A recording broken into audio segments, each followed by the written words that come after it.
The motion before the House is this House would go on reality TV.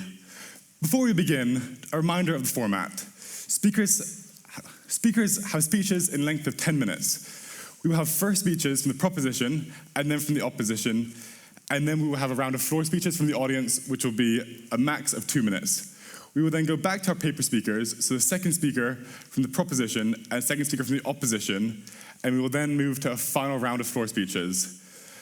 After this, we will move to a final round of paper speakers.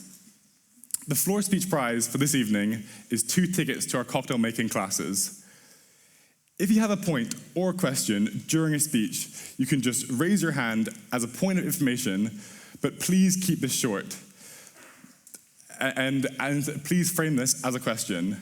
It is speakers' prerogative how many and if they wish to take any. So without further ado, I'd like to introduce the first speaker of this evening. The first speaker this evening is Ryan Mark Parsons. Ryan Mark Parsons is a popular media figure, widely known for being the youngest ever candidate on BBC One's The Apprentice, and later starring in E4's Celebrities Go Dating. He's also recognised for his commentary across ITV's Good Morning Britain, the BBC's Sunday Morning Live, Sky News, GB News, and more. Ryan Mark, you have the ears of the House. Thank you.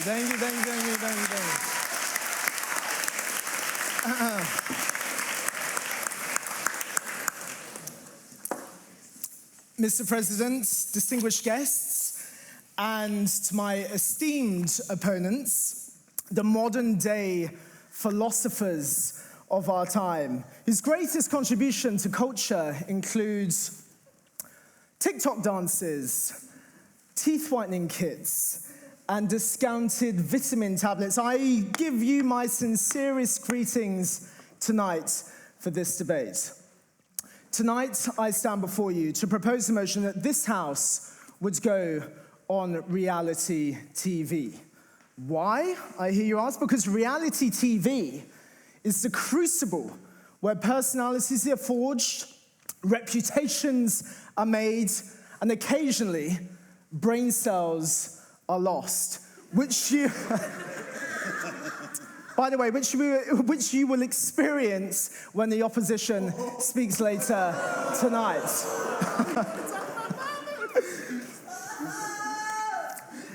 That was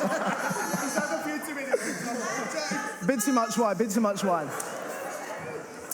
It's where, ladies and gentlemen, the mundane become the magnificent. It's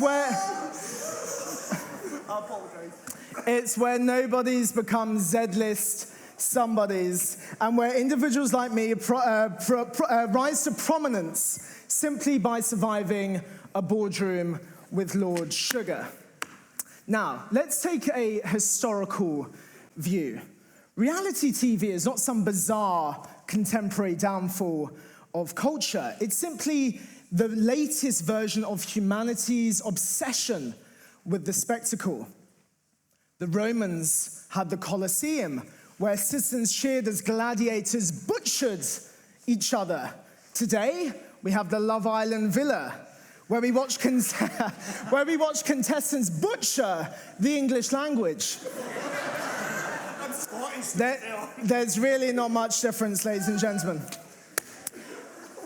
And don't pretend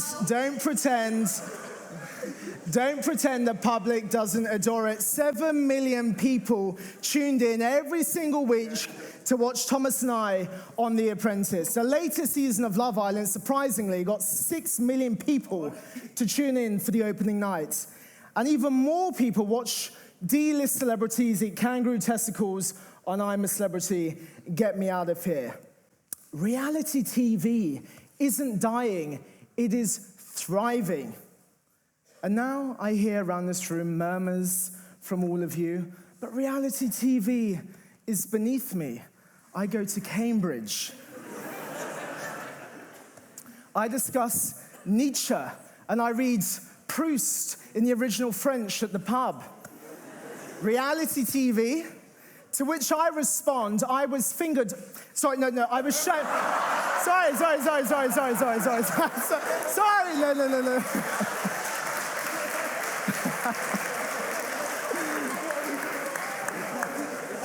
It wasn't Thomas.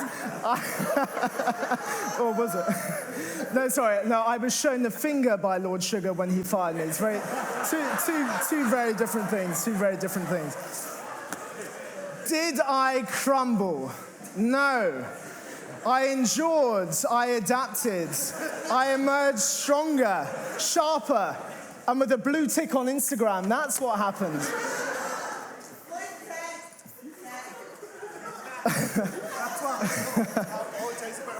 Reality TV is the ultimate school of life. Who needs university? It forces you to think fast, navigate alliances, survive betrayals. It's better training for politics and PP at Oxford.